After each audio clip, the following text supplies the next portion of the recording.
Imagine waking up one day and realizing you've been giving your energy, your mind, and your time to something or someone that never deserved it in the first place.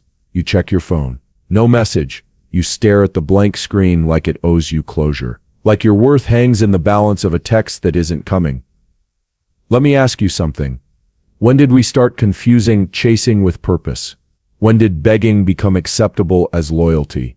When did writing long messages turn into proof of love or value? When did calling someone again and again become our measure of effort?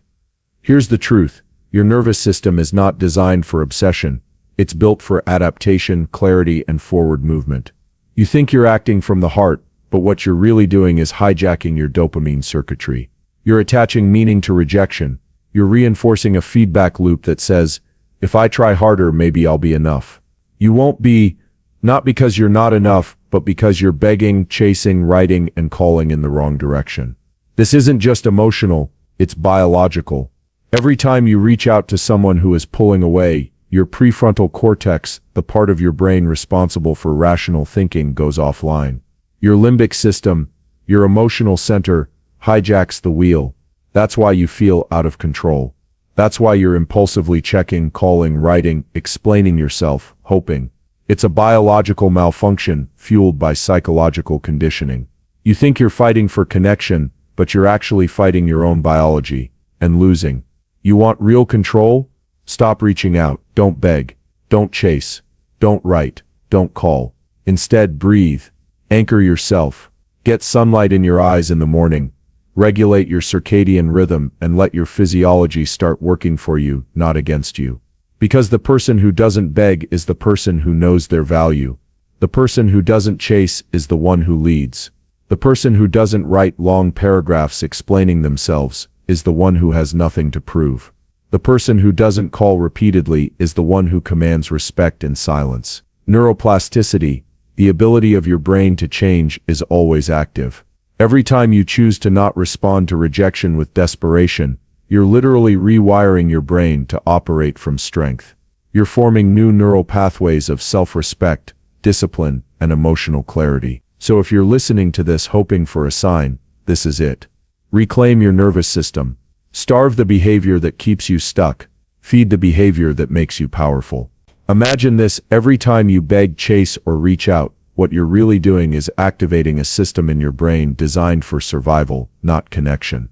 Your limbic system, the part of your brain responsible for emotions, is firing off, and your prefrontal cortex, the part of your brain that helps you think logically, make clear decisions, and stay grounded, goes offline. Now this is crucial to understand. Begging, chasing, and over-communicating aren't acts of connection, they're impulses. They're biological responses to the fear of rejection or loss. And here's the real kicker: you're not even aware that your body and brain are reacting this way.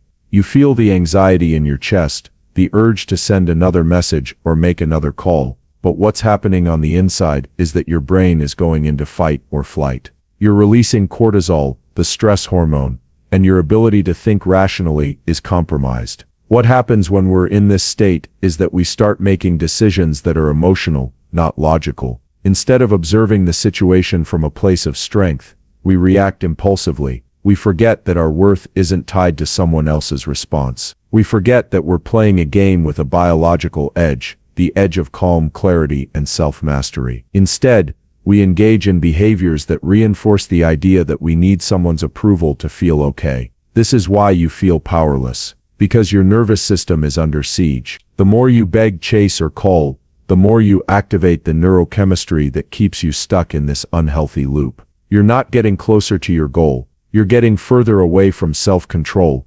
self-respect, and emotional balance. And that's what makes it a biological malfunction.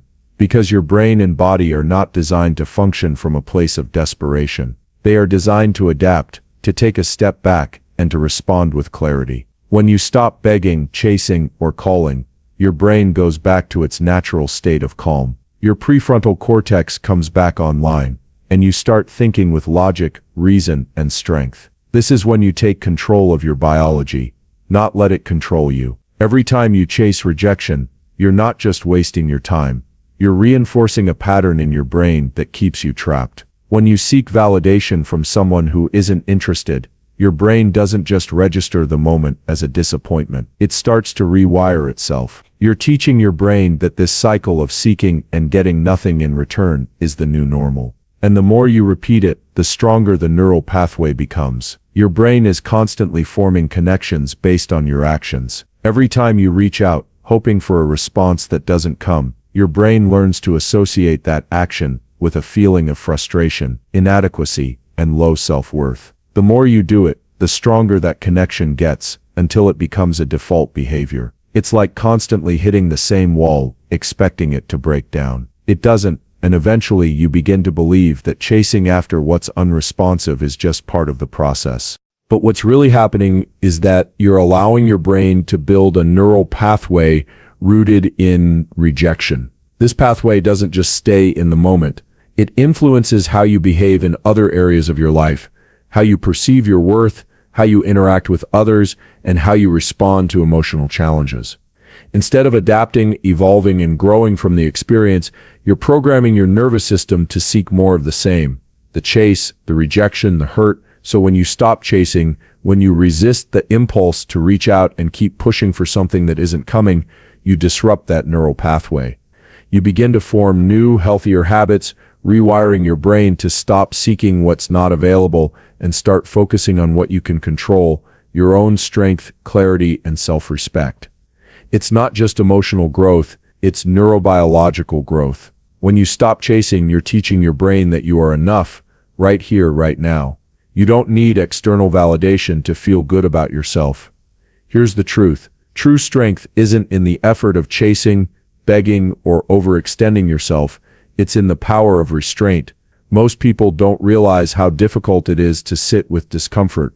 We're so wired to react, to fill the silence with words, to chase after what's drifting away, that we forget the real power lies in stepping back and letting go.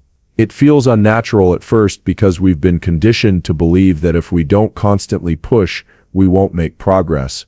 But what we're really doing is exhausting our emotional and mental resources by trying to control what's outside our control. Biologically, the act of restraint, the ability to not chase or beg, is actually an exercise in self-regulation. It's about mastering your nervous system, making conscious decisions instead of reacting from a place of desperation. When you stop reaching out, you begin to create space for clarity. Your brain, which has been hijacked by impulsive emotional patterns, starts to calm down. The limbic system, the emotional part of your brain, starts to recede, and your prefrontal cortex, the rational thinking part of your brain, comes back online. This is where the true power lies. When you restrain yourself, you are not weak.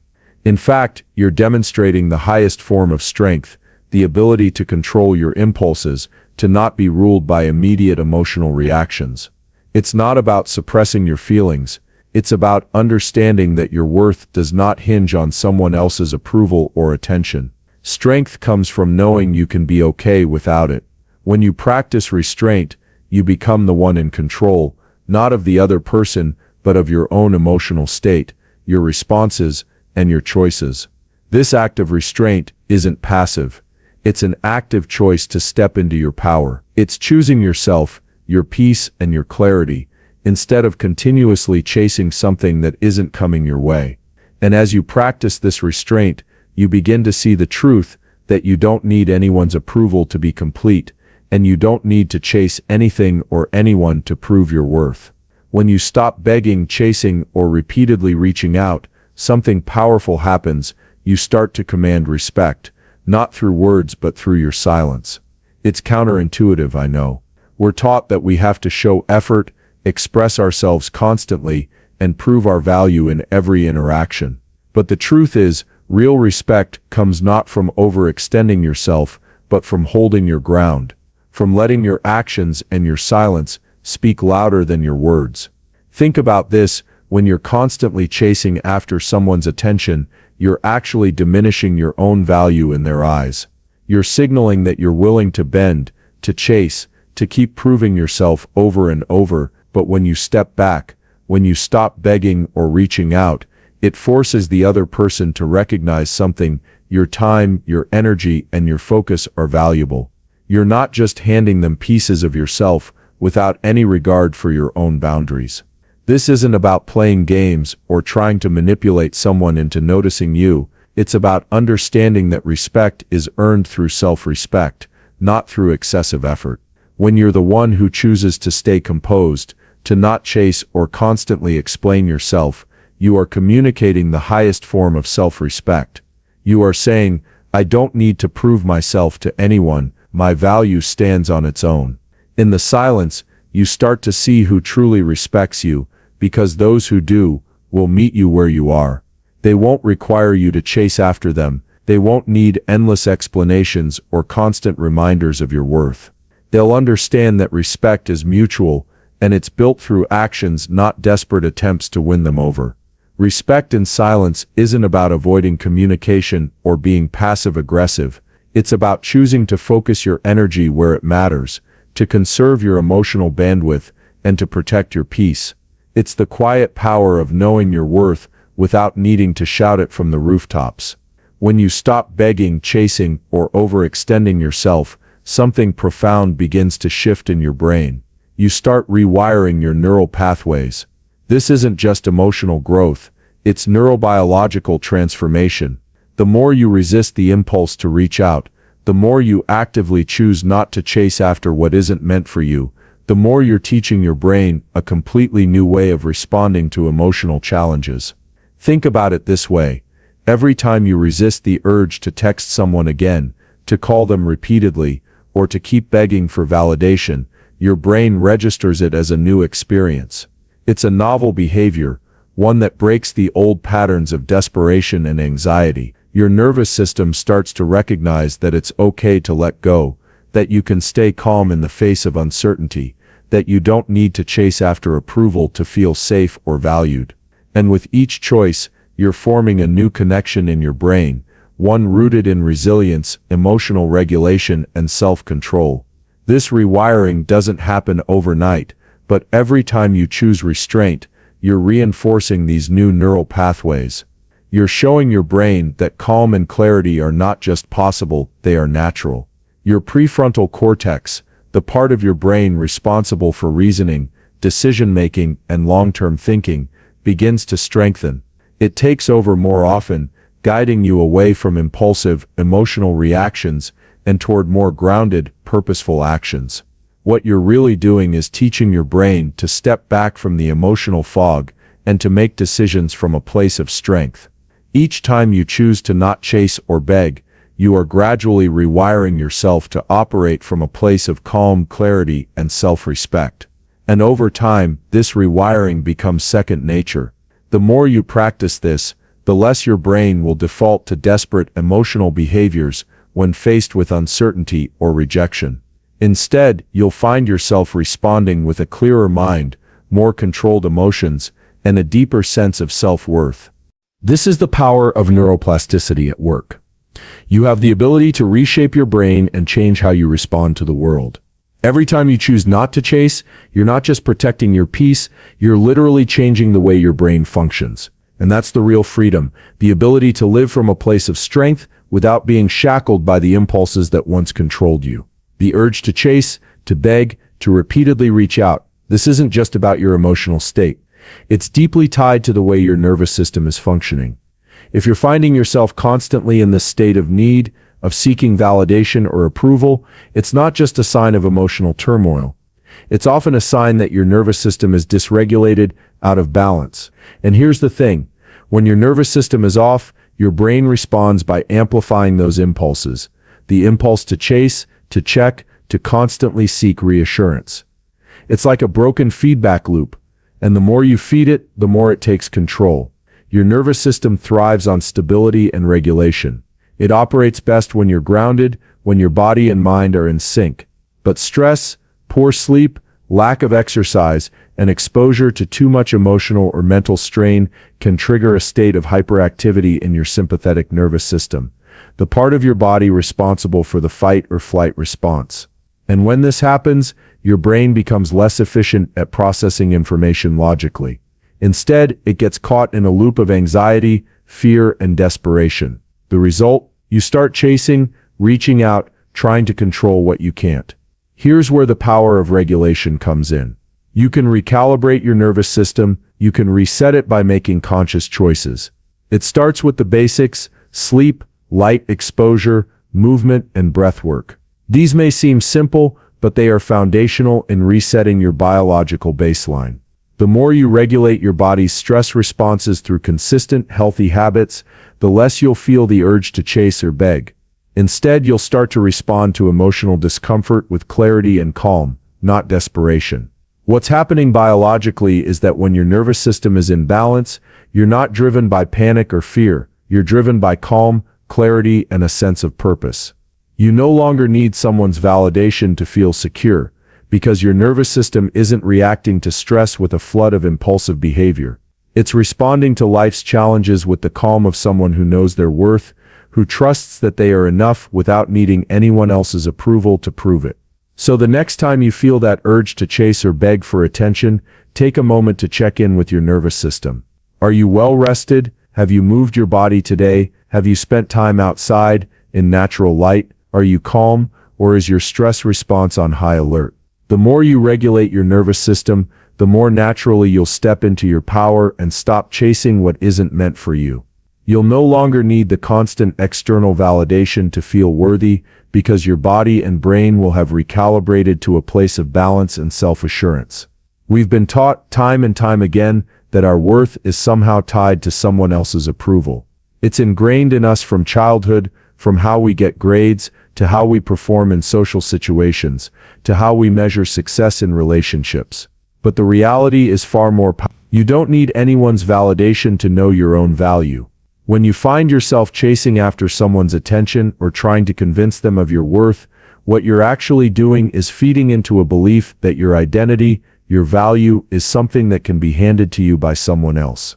The truth is, your worth is intrinsic. It doesn't change based on what anyone says or does. It's not defined by whether someone responds to your message, acknowledges your effort, or reciprocates your feelings. Your value is you. It's inherent in your existence, in your uniqueness, in the way you show up in the world. Here's the biology behind it. When you attach your self-worth to external factors like someone's response, their approval, or their attention, your brain enters a state of dependency. You activate reward pathways that are tied to the dopamine system, the same system that's involved when we seek out rewards. In this state, your brain starts to equate that validation with satisfaction and self-worth. So when you don't get the feedback you expect, it leads to feelings of frustration, disappointment, and self-doubt. It's a trap because you're basing your emotional well-being on someone else's actions, which are beyond your control. The real strength comes when you shift your mindset from seeking validation to recognizing your own value, regardless of external feedback. This isn't just a positive affirmation exercise. It's about rewiring your brain to recognize that your worth isn't conditional. When you stop chasing external validation, you allow your nervous system to find balance. Your emotional state no longer fluctuates based on someone else's approval. Instead, you operate from a place of internal confidence, grounded in the understanding that you are enough as you are. This shift takes practice. It takes conscious effort, but as you begin to build your own sense of self-worth, independent of external validation, you start to notice a deep inner peace. You don't need anyone's approval to feel secure. You realize that validation from others is a bonus, not a necessity, and that your sense of worth doesn't change based on someone's response or lack thereof. Every time you chase after someone who isn't reciprocating, you're engaging in a behavior that ultimately betrays yourself. You see, effort without reciprocity isn't a display of commitment, it's a form of self-betrayal. It's you giving away pieces of yourself, your energy, your time, your attention, to someone who isn't giving back. You're draining your emotional reserves in a transaction that's one-sided, and the cost of that over time is immense. When you're continuously overextending yourself to someone who isn't meeting you halfway, you begin to deplete your own sense of worth. You convince yourself that if you just try harder, if you just give more, they'll eventually see your value. But here's the thing, you cannot give enough of yourself to make someone value you more. That's not how human relationships work. Respect, affection, and genuine connection are reciprocal. They grow and thrive when there's mutual effort, not when one person is carrying the weight of the relationship alone. Biologically, this imbalance creates stress and emotional exhaustion. Your brain gets stuck in a loop of frustration and anxiety, trying to figure out why your efforts aren't yielding the results you expect. It's an energy drain. It keeps you in a cycle of overgiving, hoping that eventually the other person will catch up. The problem is that you're conditioning your nervous system to operate from a place of neediness and dependency. Your brain begins to associate your emotional well-being with what the other person is doing or not doing, and that's a dangerous place to be. When you stop chasing and stop overextending yourself, you stop participating in that cycle. You stop betraying your own needs and emotions for the sake of someone else's indifference. And in that space, you find your own self-respect. You realize that your time, your effort, and your energy are precious, and that you deserve relationships that are built on mutual respect and reciprocity, not on the idea that you have to keep giving and giving until you've nothing left. This shift is incredibly empowering. Instead of pouring your energy into someone who isn't returning it, you begin to turn that focus inward. You focus on cultivating your own emotional health, your own goals, and your own self-worth. The result, you create the space for true, balanced connections, relationships where both people show up equally, where the effort is shared, and where your energy isn't drained by one-sided, unreciprocated behavior. It's a practice of self-preservation and emotional intelligence. There's something incredibly powerful about silence. It's often misunderstood. We live in a world where we're taught that words are the primary way to communicate our value, our emotions, our intentions. We're trained to believe that if we don't speak up, if we don't express ourselves in some way, people will forget us, misunderstand us, or worse, take us for granted. But here's the truth. Silence can be one of the most potent forms of communication. When you choose not to beg, not to chase, and not to flood someone with messages or calls, you're not being passive or disengaged. You're making a conscious decision to communicate your boundaries, your value, and your respect for both yourself and the other person. You're telling them that you're not going to chase after them for their attention or affection. You're not going to beg for their approval or explanation. You're choosing to let the space between you speak for itself, and that in itself is powerful. The moment you stop over-communicating and start letting silence exist in your relationships, people begin to sense your self-respect. They begin to realize that you won't be easily manipulated or swayed by empty promises, false reassurances, or emotional games. They recognize that your energy is precious, and you won't just give it away because of a momentary need for connection. This shift doesn't require any dramatic declaration or confrontation. It's understood in the quiet confidence of your actions. The power of silence also lies in its ability to create space for clarity. When you stop trying to fill every moment with words or attempts at communication, you allow both yourself and the other person to process the situation more clearly. You're giving your nervous system a break, allowing your thoughts to settle, and enabling a more rational response to emerge. You give yourself the space to step back, to evaluate what's truly important, and to act from a place of grounded strength, not emotional reactivity. Silence also acts as a filter. It helps you identify who truly values you, because those who respect your silence are the ones who are worth your time and energy. They won't require constant reaffirmation of your worth. They'll know it's there, without needing you to prove it again and again. And for those who can't handle the silence, who need to be constantly reassured, you've just created the space to see if they will step forward, or if they will drift away. Either way, you're no longer chasing, no longer begging, and certainly no longer writing or calling to fill an empty void. In essence, silence becomes a tool of self-preservation and discernment. It's the foundation for deeper, more authentic connections, ones where both parties come together with mutual respect, without the need for incessant validation. Silence, when used consciously, speaks volumes. When you let go, when you release the need to chase or beg, you're not just making an emotional decision.